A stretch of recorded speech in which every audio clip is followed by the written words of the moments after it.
রমজান সম্পর্কে সর্বপ্রথম জিনিস যা আমাদের জানা প্রয়োজন তা হলো প্রকৃত অর্থে রোজার হিকমত কি। আল্লাহ তাআলা কেন চান যে আমরা রোজা রাখি, না খেয়ে থাকি? এই প্রশ্নটি এই জন্যই সামনে চলে আসে কারণ আমরা যখন রোজা রাখি তখন আমরা আমাদেরকে খাবার, পানি এবং অন্যান্য জৈবিক চাহিদা থেকে বিরত রাখি। সাধারণত যখন আমরা নিজেদেরকে সকল প্রকার খাবার এবং পানি থেকে দূরে রাখি তখন শরীরে দুর্বলতা প্রকাশ পায়, কাজে মন বসে না, অনেক সময় ঘুম বেশি চলে আসে, প্রতিদিনকার রুটিন পরিবর্তন হয়ে যায়। তাছাড়া এমন অনেক রকম কাজ, যেমন অফিসে যাওয়া, কলেজ বিশ্ববিদ্যালয়ে যাওয়া, তখন অনেক রকম সমস্যার মুখোমুখি হতে হয়।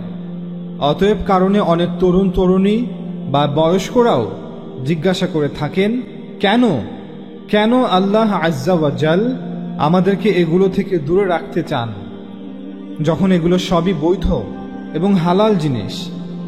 খাবার, পানি, এ সকল কিছুই তো হারাম ছিল না।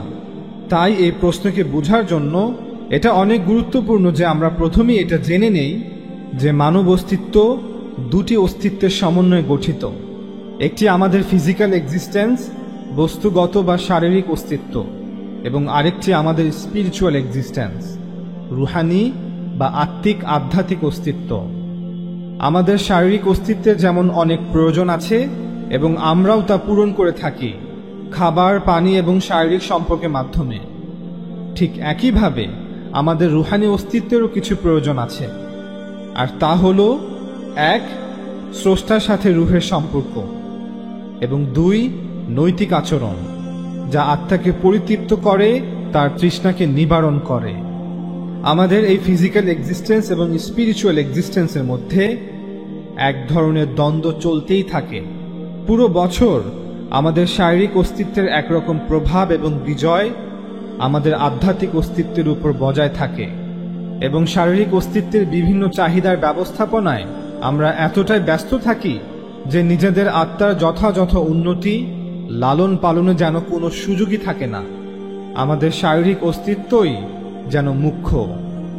রমজান মাসে মূলত কি হয় দেখুন, শারীরিক অস্তিত্বের যত চাহিদা আছে সেগুলোকে প্রতিদিন একটি দীর্ঘ সময়ের জন্য পুরো 1 মাস একদিকে রেখে দেওয়া হয়, যাতে করে আপনার শারীরিক অস্তিত্বের সাথে মিশ্রিত হয়ে থাকা আপনার সেই রুহানি অস্তিত্ব যা দুর্বল হয়ে আছে তা পরিপূর্ণভাবে প্রকাশ পায়। আফগান পাকিস্তান সীমান্ত অঞ্চল চিত্রালে তৈরি আফগানি পাকুল বা পাশতুন টুপি সংগ্রহ করতে আমাদের দ্য বিলিভার সুক ফেসবুক পেজে অথবা হোয়াটসঅ্যাপ নাম্বারে অর্ডার করুন। অর্ডার করতে নিচে ডেসক্রিপশন বক্সে দেয়া লিঙ্কে ক্লিক করুন। আরবি ভাষায় রমজান মাসে রোজাকে বলা হয় সাওম, যার আক্ষরিক অর্থ বিরত থাকা, কোনো কিছু হতে নিজেকে বিরত রাখা এবং কোনো কিছু ছেড়ে দেয়া বা ত্যাগ করা। আরবে কোনো ঘোড়াকে যখন ইচ্ছাকৃতভাবে ক্ষুধার্ত রাখা হতো তাকে প্রশিক্ষণ এবং শৃঙ্খলা শেখানোর উদ্দেশ্যে, তাকে আরও শক্তিশালী করার উদ্দেশ্যে আরবরা সেই অবস্থাকে সাওম বা ঘোড়াকে বিরত রাখা বলতো।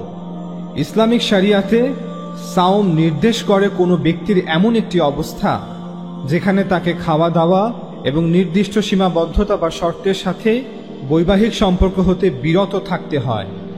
একজন মুসলমান ব্যক্তির জন্য সাওম হচ্ছে একটি আনুষ্ঠানিক ব্যবস্থাপনা যার মধ্য দিয়ে তাকে যেতে হয়, যাতে তার মধ্যে সেই সামর্থ্য তৈরি হয়, ফলে সে হবে একজন সবরকারী বান্দা, শকরকারী দাস, আল্লাহর কুদরতে উপলব্ধিকারী গোলাম। দ্বিতীয় আরেকটি প্রশ্ন হচ্ছে, সাওম পালনের জন্য কেন রমজান মাসকেই বেছে নেওয়া হলো? কেন শাবান মাস নয় অথবা রাবিউল আউয়াল মাস নয়? রমজানের এমন বিশেষ কি মর্যাদা?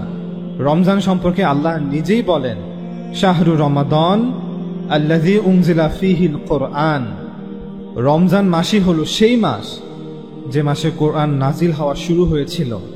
অর্থাৎ কোরআনের মতো এমন একটি উপহার যা আল্লাহ আজ্জা ওয়া জাল হতে আমরা পেয়েছি, তার প্রতি আমরা আনুষ্ঠানিকভাবে রোজা রেখে আল্লাহ তাআলার প্রতি শুকরিয়া আদায় করি। অন্যভাবে বললে, পবিত্র কোরআনকে এবং তার নুজুলকে আনুষ্ঠানিকভাবে উদযাপন করা, স্মরণ করা সেই বিশেষ দিনকে, সেই বিশেষ মুহূর্তকে, যে দিন, যে মুহূর্তে আল্লাহ তাআলা তার বান্দার উপর এই পবিত্র কোরআন তার সকল বান্দাদের জন্য নাজিল করেছেন। আল্লাহ তাআলার পক্ষ হতে শেষ নিয়ামত এবং পরিপূর্ণ নিয়ামত। আমরা একটু আগেই বলেছিলাম, সাওম হচ্ছে আমাদের রূহকে, আমাদের রুহানি অস্তিত্বকে শক্তিশালী করা, রুহের চাহিদা পূরণ করার ব্যবস্থা করা। রুহানি অস্তিত্বের, আমাদের আত্মার যা সব থেকে বেশি প্রয়োজন তা হল ওয়াহি, অর্থাৎ কোরআন মাজিদ। আত্মা যখন তার স্রষ্টার আলোর নিকটবর্তী হয় তখন তা শক্তিশালী হয়। যেমনটা আল্লাহ তাআলা পবিত্র কোরআনের সূরা নূরে বলেন, তোমাদের আল্লাহ নভমণ্ডল ও ভূমণ্ডলের জ্যোতি, তোমাদের হৃদয়ে তার প্রতি বিশ্বাসের জ্যোতির উদাহরণ এমন যেন একটি তাক, যেই তাকে, যেই হৃদয়ে আছে একটি উজ্জ্বল প্রদীপ, আর প্রদীপটি হলো সেই বিশ্বাসের জ্যোতি। প্রদীপটি একটি স্বচ্ছ কাঁচ পাত্রের দ্বারা বেষ্টিত। কাঁচ পাত্রটি মূলত তোমাদের উত্তম আমল, যা দ্বারা সেই বিশ্বাসের জ্যোতি অর্থাৎ প্রদীপটি চারপাশ হতে বেষ্টিত। কাঁচ পাত্রটি উজ্জ্বল নক্ষত্রের ন্যায় আরো অধিক মাত্রায় জ্বলজ্বল করছে বিশ্বাসের জ্যোতির কারণে। ঠিক যেভাবে প্রদীপের আলোর কারণে কাঁচ পাত্রটি উজ্জ্বল হয়ে ওঠে, কাঁচ পাত্রটি একই সাথে প্রদীপটিকে রক্ষাও করছে বাহিরের সকল প্রভাব থেকে। যেভাবে তোমাদের উত্তম আমল এই বিশ্বাসের জ্যোতিকে রক্ষা করছে বাহিরের সকল প্রভাব থেকে। সেই উজ্জ্বল প্রদীপে পবিত্র জাইতুন বৃক্ষের তৈল প্রজ্বলিত হয়। প্রদীপে প্রজ্বলিত এই জাইতুনের তৈল মূলত তোমাদের মানব প্রকৃতি, তোমাদের সহজাত প্রকৃতি, যা পূর্বমুখী নয় এবং পশ্চিমমুখীও নয়। প্রদীপের এই পবিত্র তৈল অগ্নি স্পর্শ না করলেও তার তৈল যেন আলোকিত হওয়ার নিকটবর্তী, অর্থাৎ তোমাদের এই সহজাত প্রকৃতি আমার ওয়াহি সতর্ক বার্তার সন্ধান না পেলেও যেন নিজে নিজে আলোকিত হওয়ার জন্য ব্যাকুল। সে তার স্রষ্টাকে ঠিকই উপলব্ধি করতে পারে। এ যেন নূরুন আলা নূর, যেন জ্যোতির উপর জ্যোতি। অর্থাৎ তোমাদের সহজাত প্রকৃতির জ্যোতির উপর এখন বিশ্বাসের জ্যোতিও মিশ্রিত হল। পরবর্তী যে প্রশ্নটি যা সবচেয়ে গুরুত্বপূর্ণ তা হলো রোজা রাখার আসল উদ্দেশ্য কি। এ প্রশ্নের জবাবে আল্লাহ তাআলা পবিত্র কোরআনে বলেন, ইয়া আইয়ুহাল্লাযীনা আমানু কুতিবা আলাইকুমুস সিয়াম কামা কুতিবা আলাল্লাযীনা মিন ক্বাবলিকুম লাআল্লাকুম তাত্তাকুন। হে আমার ঈমানদার বান্দারা, তোমাদের প্রতি রোজা ফরজ করা হয়েছে ঠিক যেভাবে তোমাদের পূর্ববর্তীদের উপর ফরজ করা হয়েছিল, যাতে করে তোমরা হতে পারো মুত্তাকি। এখন প্রশ্ন হচ্ছে, রোজা আমাদেরকে কিভাবে মুত্তাকি এবং ফরহেজগার বানায়?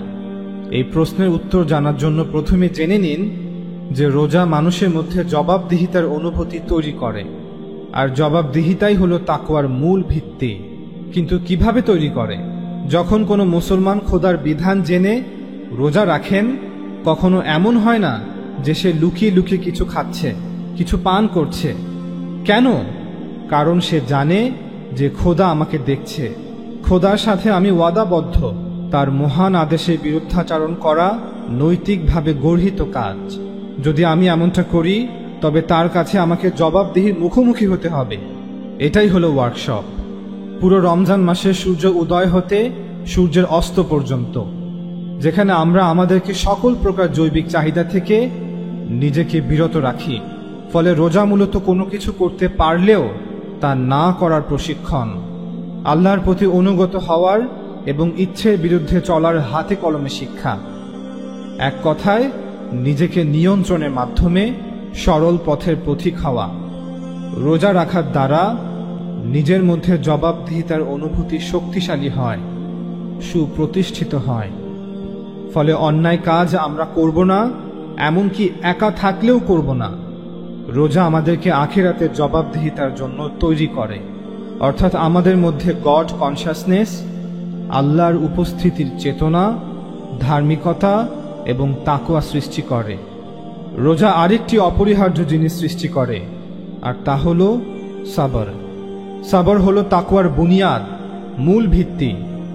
যদি আপনি চান যে আমি মুত্তাকি হব, তাকওয়াবান হব, তবে প্রথমে আপনাকে সবরকারী হতে হবে। মুত্তাকি হওয়ার অর্থ হচ্ছে নিজের সীমাবদ্ধতাকে জানা, আমি কি করতে পারবো, কতটুকু করতে পারবো। মানুষ আল্লাহর দেয়া এই সীমারেখাগুলো অতিক্রম তখনই করে যখন তার মধ্যে আর সবর থাকে না, অর্থাৎ সে নিজেকে একটি সিদ্ধান্তের দিকে নিয়ে যায় এবং পরবর্তীতে বিভিন্ন গুনাহের কাজে নিজেকে সম্পৃক্ত করে ফেলে। তাই রমজানের পুরো মাসটি এমনভাবে প্রশিক্ষণের মাধ্যমে কাটাতে হবে যেন নিজের মধ্যে জবাবদিহিতার উপলব্ধি জাগ্রত হয়।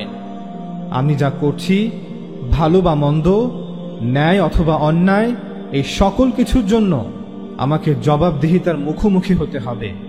মনে করুন রমজান পুরো মাসটি হচ্ছে এক মাসের মেডিটেশন, ধ্যান, মুরাকাবা, যেখানে জীবনের গত হয়ে যাওয়া অংশগুলোকে পর্যালোচনা করা হবে, জবাবদিহিতার অনুভূতিকে জাগ্রত করা হবে, নিভে যাওয়া রুহানি অস্তিত্বকে আবার আলোকিত করা হবে, তাকওয়ার প্রদীপকে আবার জ্বালানো হবে, যেই তাকওয়ার প্রদীপ ওয়াহির শক্তিতে শক্তিমান। যাদের কাছে অভাবের কারণে, দারিদ্রতার কারণে খাবার নেই, তাদের সাথে নিজের খাবার ভাগাভাগি করুন, তাদেরকে তাদের অভাব থেকে মুক্ত করুন, নিজের খুশি হতে তাদেরকেও অংশ দিন। এটাই শুকরের পরীক্ষা। আল্লাহর বান্দাদেরকে আল্লাহর জন্যই ভালোবাসুন, তাদেরকে সহায়তা করুন। এই বন্টন তাদের উপর এহসান নয়, বরং তাদের অধিকার, আর আল্লাহ তার সকল বান্দার উপর সাক্ষী। আল্লাহর অনেক বান্দারা খাবার হতেও বঞ্চিত, কারণ আমরা আমাদের অংশ তাদের সাথে ভাগ করে নেই না।